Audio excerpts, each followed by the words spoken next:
भारत में फेफड़ों के कैंसर के 40 से 50% मरीज नॉन स्मोकर्स है। मतलब भारत में जिनको फेफड़ों का कैंसर होता है उनमें से लगभग आधे ऐसे मरीज हैं जिन्होंने लाइफ में कभी स्मोकिंग ही नहीं की है।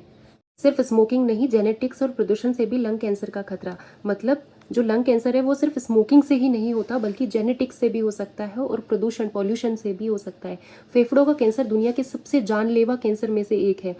तौर पर हम इसे सिर्फ धूम्रपान से जोड़कर देखते हैं, लेकिन धूम्रपान के अलावा वायु प्रदूषण, पेसिव स्मोकिंग का मतलब होता है कि हम स्मोकिंग नहीं करते लेकिन हमारे आसपास कोई स्मोकिंग करता है, फैमिली में या फिर हम जहाँ भी रहते हैं हमारे आसपास अगर स्मोकिंग का माहौल ज़्यादा है तो भी हमारी बॉडी में धुआं एंटर करता है। चूल्हे का धुआं और कुछ हानिकारक रसायनों के संपर्क में आने से भी इसका खतरा बढ़ सकता है।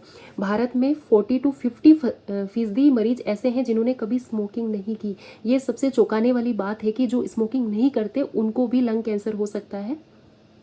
आज वर्ल्ड लंग कैंसर डे है, हालांकि ये एक बार 2 दिन पुराना है। धूम्रपान के अलावा लंग कैंसर किन कारणों से हो सकता है, उससे कैसे बचाव संभव है, तो आज हम पूरा ये आर्टिकल पढ़ेंगे। लंग कैंसर से जुड़े सभी जरूरी सवाल जवाब। फेफड़ों का कैंसर कितना जानलेवा है? डब्ल्यूएचओ की रिपोर्ट 2026 के मुताबिक 2024 में लंग कैंसर से 18.6 लाख मौतें हुई और 26 लाख नए मामले सामने आए। उसी साल भारत में 81,700 नए मामले दर्ज हुए। आमतौर पर लंग कैंसर की वजह धूम्रपान माना जाता है, लेकिन ICMR मतलब कि Indian council of medical research के अनुसार भारत में 40 से 50% मरीज जिन्होंने कभी धूम्रपान नहीं किया है ऐसे हैं जिनको लंग कैंसर हुआ है। धूम्रपान के अलावा और क्या कारण जिम्मेदार है? लंबे समय तक वायु प्रदूषण, पेसिव स्मोकिंग, रेडोन गैस आप नोट कर लीजिए।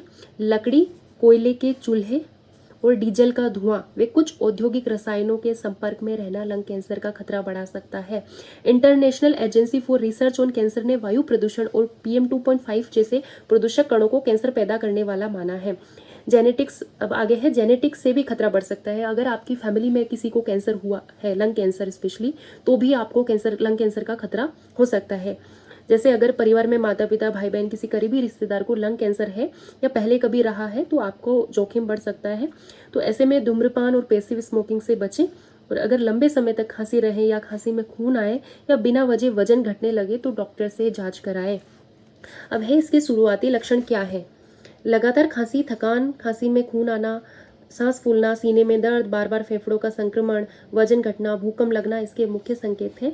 लंग कैंसर की जांच के लिए चेस्ट एक्सरे, CT स्कैन और गांठ होने पर बायोप्सी की सलाह दी जाती है। लोगों को स्क्रीनिंग करानी चाहिए। लो डोज CT स्कैन ये 50 से 80 साल के उन लोगों के लिए हर साल कराना जरूरी है जिन्होंने 20 साल तक रोज 1 पैकेट या 10 साल तक रोज 2 पैकेट धूम्रपान किया हो।